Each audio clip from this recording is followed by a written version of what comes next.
And I got another door here, and I looked at that. The gap is fine, everything looks fine. I checked up there, the door is not sagging or anything. I checked all that. I've got a nice reveal. I checked the hinges to see if they were all tight, and this one was spinning, so I took it out. I know I need to replace that. And then there's another one down there that I took out to remind me. But as you close the door,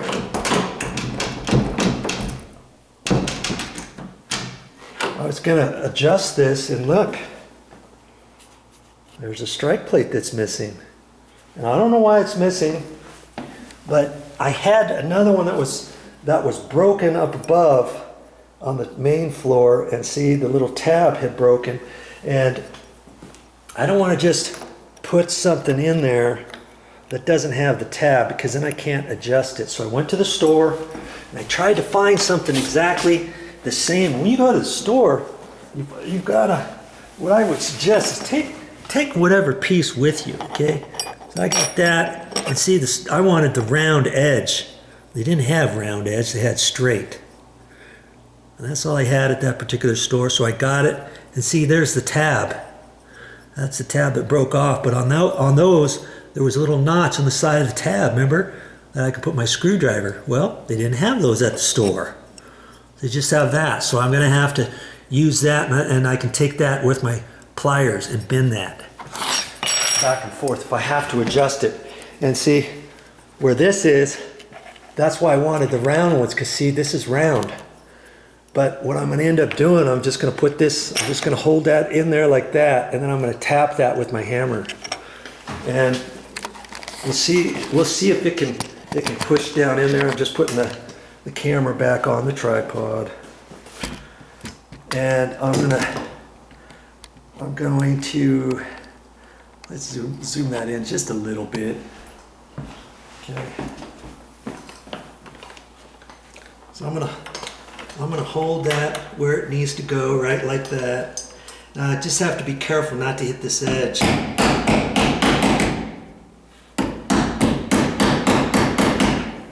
And usually you can tap that just enough, and that'll depress the wood just a little bit. But I see it would be nice if I could find my little chisel and chisel it out. But sometimes, depending on how hard your wood is. In fact, let's get I got a crummy screwdriver here. I'm just going to set that right there over it, and I'm going to hit that with my hammer. And see, actually that put a little slight mark in there. I don't like that. There's a slight mark on there, but that's all right.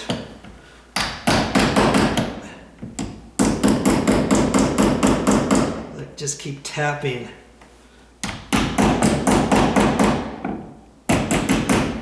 You just have to be careful as you're doing that so that you don't hit this edge.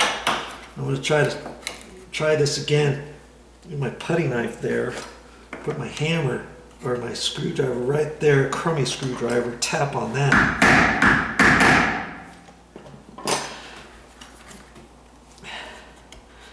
And see, I almost got that flush.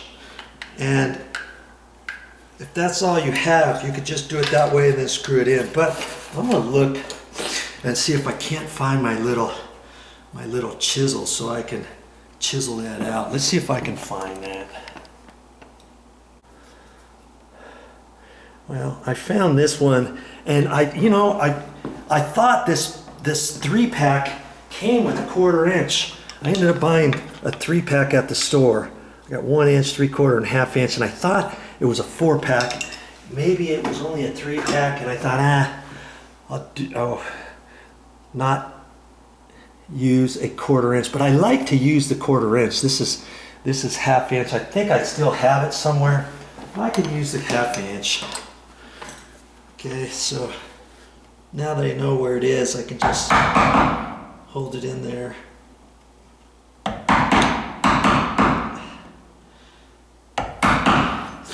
And I could do that. I could do the whole edge that way too, but I like to take my sheetrock knife for that edge,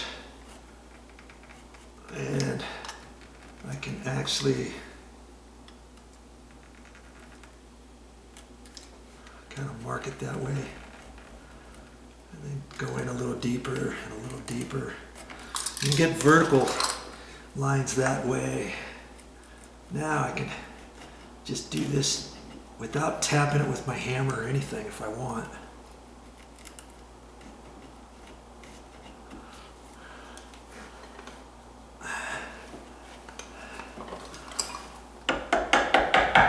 Just little taps as you go, you know.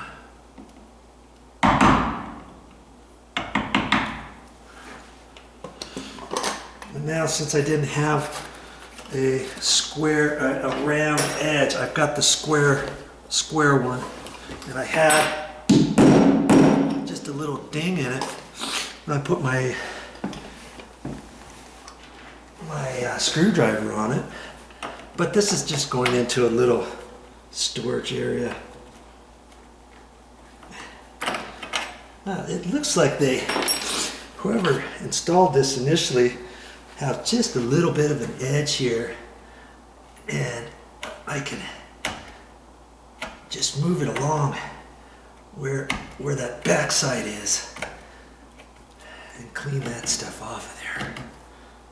That's why I like using my little 1/8 inch or 1/4 inch one, little bit, as you walk it on by. Okay, that's gonna clean it up just a hair. My motto is, if you're gonna do something, you might as well do it right, you know?